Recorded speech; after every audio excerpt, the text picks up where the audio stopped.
Hello! Magandang araw po ulit sa inyo. Oras na naman ang paligo ng aming mga inahing baboy.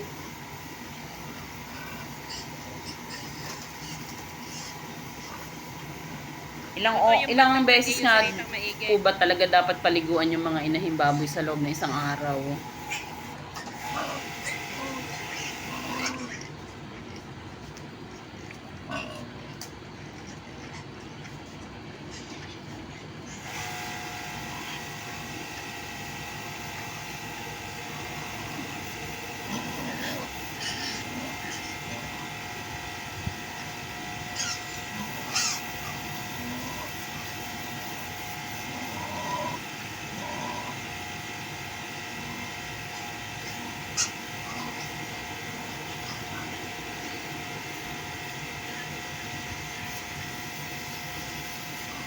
Sa ngayon po kasi isang beses lang muna kami nagpapaligo kasi yung umpisa ng sa pagitan ng alas 10 hanggang alas 11 dun lang namin sila nililiguan.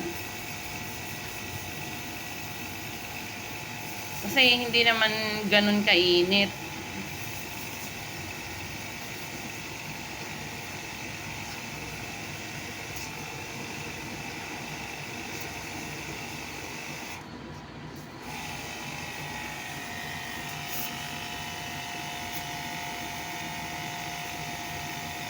Yung mga flooring lang nila, yung mga wiwi at saka mga pupo, yun lang ang aming nililinis lagi.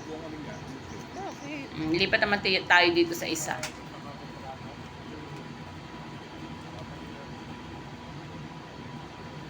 Ito kasing inahin na ito may pagkatamad. Lagi gusto nakaupo.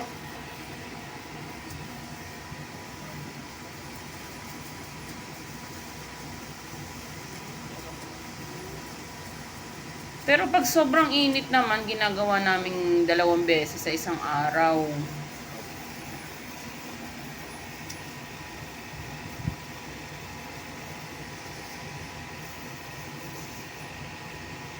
Lagi naman talaga yung nakaupo pagkabuntis. Ano? Lagi yung gaya. Depende din kasi sa sitwasyon ng panahon. Doon kami nakadepende sa pagpapaligo sa kanila. Kasi mahirap na baka mamaya sipunin eh. Eh mga buntis pa naman.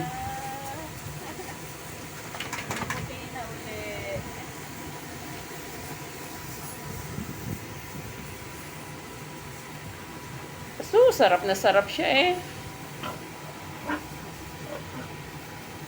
Buto, lumaki na siya. Malaki na. Unti-unti na uli siyang lumalaki kasi nga buntis na. Nung bagong walay pa lang, payat.